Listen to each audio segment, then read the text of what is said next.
Итак, у нас сейчас тема мета and now, Neurotech as essential part for the verse. И Джей Латта из компании The Fusionists нам расскажет и поделится о будущем. Итак, что такое мета? Она сегодня, завтра, а может быть и вчера. Итак, please.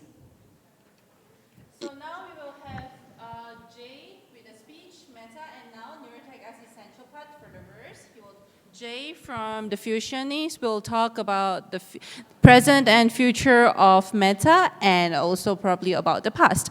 And so we will not waste more time and let's start our speech. Okay, hello and welcome to this fantastic conference. I'm so sorry that I cannot attend in person. Simply a visa, and due to the current situation, it was not possible that fast. So, how our senses can be expanded with Neurotech across the silos. So, as first, a short warning, I am not responsible for any hurt feelings. I'm talking about my experiences, about my own work. As such, I'm, of course, the product of my experiences. All of these are expanding my own horizons and, of course, shaping expectations. My past work history enabled me to define the future of work by developing a specific vision of a future digital workplace and, of course, the prerequisites. And so I'm in the position to pick the best of all worlds. So the thing is just, what is this future of work? What does it have to do with metaverse or whatever? And when does this fabulous future become the now? Well, good news, it already started. It started even before the pandemic. The current situation just accelerated many things. Who is willing to adopt has many opportunities. The others will simply disappear. Some of these opportunities are the massive shift towards home office or better remote work. It already started that some companies are shrinking their own businesses. They don't need these huge buildings anymore. A dematerialization of businesses themselves started right now on the physical level. Some companies are even giving up completely a physical headquarters, releasing their employees into a permanent remote work, where the controllers and accountants even see how much money they can save when they don't need a building. This enables us into a completely new work-life balance. This new way embraces far more video, collaboration tools, messaging, and so on than ever. Well, honestly, this is really how it looks like, but we are on a good way. New working environments are rising within virtual and remote rooms, connecting the teams across the planet and making the work more experienceable. So here we are shifting towards collaboration, cooperation, and of course communication, leaving competition and pure coordination behind us, skipping the so-called need to know principle that is present in so many companies. Well, I could finish right now because this is the future of work, but we wanted to talk a bit more about different things, like XR, which is an extremely important part of the metaverse. XR is really not the new thing. It's like a good wine that needs some time to become even better. And of course, breakthroughs are needed from several directions to climb out of this disillusionment. The beginnings were not so mind-blowing how we might expect it. The Sensorama in 1957 or Sword of Damocles from 1968 were the beginnings and were kind of bulky and vector-oriented, nothing really exciting. The potential was there, but instead, going spatial, we focused on doing it the two-dimensional way with a mouse on your hand and a keyboard. So it's still a long way from these bulky entities towards the classy thing that science fiction shows us. and even turning it into some kind of mass phenomenon where everyone will use it. Well, Meta is not really new as well, and Zook is not neo.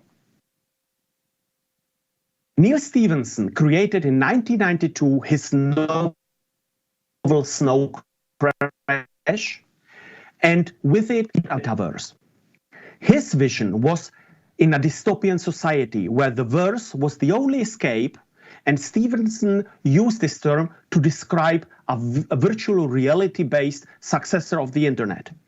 This next iteration of the internet, where humans as avatars interacted with each other and with software agents in a three-dimensional virtual space that has been used as a metaphor for the real world. Meta's approach seems similar to what we already do in social media. In the novel of Neal Stephenson, some characters even developed an unhealthy addiction to the virtual world, never disconnecting and avoiding reality at all costs. For me, it sounds sometimes like Facebook and Instagram itself. If I would be a mean person, I would describe it as part of Mordor, one meta to rule them all, one meta to bind them. But I am not mean, I try to be positive. So I see it more as an add-on to the existing connectivity layers, enabling spatial interactions, creating a new social dimension as part of an open platform where everyone can connect onto it. It should be a seamless experience, interoperable, and of course, multimodal. Well, let's make a shortcut here. Why do I tell you all of this? Well, it's about the context. All of this, what I've described, has implications on our working environment, how we experience the world, where the digital becomes spatial. But it's also about to define when and how do we need augmented reality, mixed reality, virtual reality that will merge into this meta experience. What tasks need to be two-dimensional, like writing an email, setting up an Excel sheet or a Word document? And when do we need a third dimension? When informations and communication will surround us and bring us this main magic. For this kind of interaction, right now, we need tools like controllers, we need buffs, sometimes we even need a Tesla suit to experience. And of course, feedback units. What if we would use all our available trackers, loggers, and our other sensors that we all use? We could generate a real representation of our own. For this, we need to embed our senses. Now I bring another player beside of Neal Stephenson into the discussion. The first discussion should be more or less about William Gibson and his Neuromancer novel from 1984. Here we have neuro in the name, and neuro is also in the game. With an invasive neural interface that he has described, he was able to bypass all the other things that we need. What I've described previously, these sensors, suits, gloves, and controllers, are only the preparation for an immersive experience for our own supercomputer, for the brain. Why? Humans are visually oriented beings. 90% of our processed information in our brain is visual information. Our communication is based on 93% visual. So we already have these necessary sensors for our thinking. Imagine if we really bypass these external sensors, suits, gloves, and so on, directly connecting our brain with these virtual worlds through a BMI as a bridge between artificial intelligence and natural intelligence, helping us to shape these virtual environments. This picture is taken a device from Impulse Neary, by the way. So now imagine we would even shrink these devices and make all the other devices, like your head-mounted display, completely obsolete. What a direct feedback into our brain could enable us, skipping the sensor, suits, gloves, and controllers, directly interacting with the help of our senses. A direct machine-human communication. The possibilities would be endless, not just remote robotics. Direct interaction where you could even sneak into some other's interaction. High secure areas with a completely new biometric, a new form of law where you could sense what really happened, new form of work if you experience what all the machines around are behaving, are feeling, and giving you the direct feedback. What we could even enable is some sort of telepathy based on technology, where we could share ideas, share feelings, and not describing it via a two-dimensional world. In 1983, a movie was with Vulcan. It was called Project Brainstorm, and it described also the flip sides, like these transferring thoughts, recording them, and replaying them. Even nightmares and imaginary torture became possible. Well, I'm pretty sure if we are aware of these dangers, we could manage them as well and shape it into something better. Why? Because technology is just a tool. Technology is not good. It's not bad. It's even not neutral. Technology is this tool, and it's defined by how we use it. We are defining if it's good or bad. And even here for the metaverse, for using neurotechnology that has endless opportunities, in the verse, it would be then just a plug away. So I see a future. I believe into it. I would like to live in. And so it's up to me to describe these futures and, well, shape the technology towards such a future. Thank you.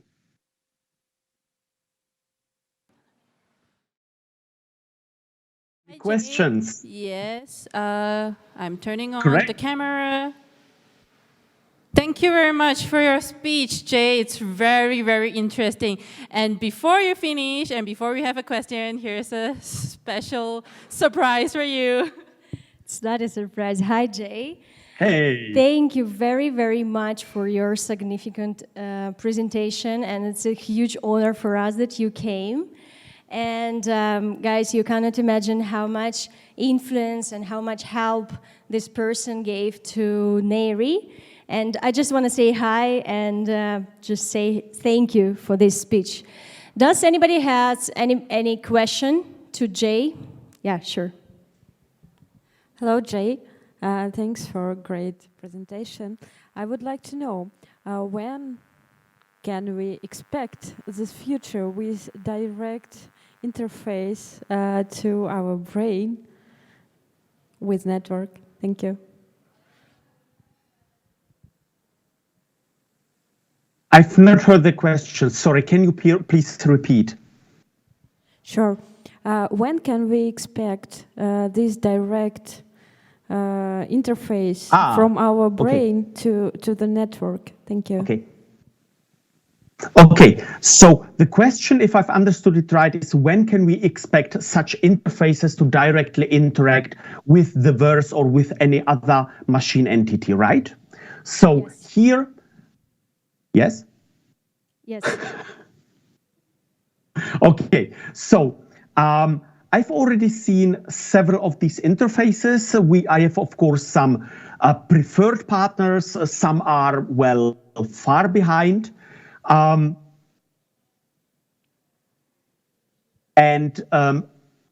This whole development is very promising. So what we are expecting right now that within the next 5 years, we need also some regulation. We need to skip also some kind of fears to technology. I would say that a broader, from smaller baby steps, not the direct interaction, is feasible within the next 5 years.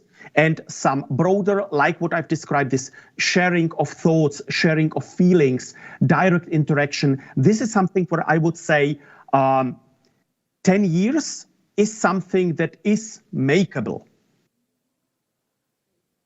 Thank you, Jay, very much. It's very funny because during my presentation, I said almost the same years. I said like from 3 to 7.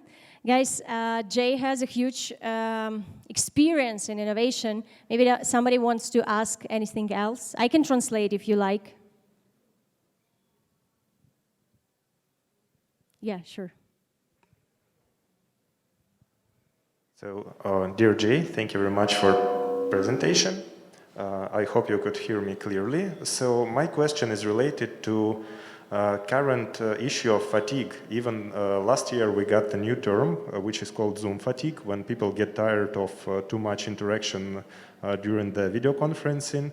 And when we speak about the metaverse, now the most convenient way still is like VR or AR helmets, and it incur a lot of visual fatigue, and for some people they, get dizzy after just half an hour.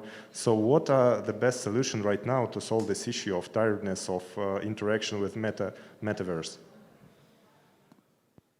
Okay, so as far I've understood it, I've a lot of echo here in my ear.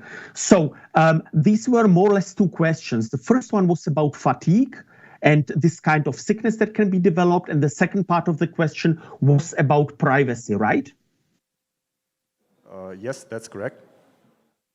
Okay, so the first question about the fatigue. Yes, I've also experienced this with the pandemic, that after 4, 5, 6, simply completely tired and you can't do anything else. But this is just because of this tunnel, that we are looking towards the camera, that we are not really able to stand up, to move along. So this is a completely different shift. We have in virtual realities something that is called VR sickness, motion sickness, where if you get the wrong input into your brain, let's say the display shows you that you move along, but you are still sitting. So these are two movements that are completely not compatible, that leads towards some kind of sickness. You have also a third issue in virtual reality, that the whole projection is slightly diverging. And if you bend your your head, then you see how these two pictures are diverging. This is exactly what causes this kind of sickness. But the technology is progressing. So this here we can see that the far better these headsets are, the far better the experience is, even with the Zoom fatigue, with your high resolution cameras, then of course you are feeling more comfortable and not so sick. The issue here is, or the key is really this own interaction. If you don't experience it like part of yourself, if it's something still intrusive, then you are becoming sick. So I hope the first part of the question is answered. The second part about privacy. Yes, of course, you are right. I hear these privacy concerns quite often. And here it's about to set up the right regulation, the setup, maybe even some filters, so that someone without your acceptance is not able to pull out your thoughts, to pull out your ideas, or even to monitor you while you do not want to do this. Okay? Yeah, thank you. Thank you so much for your answers.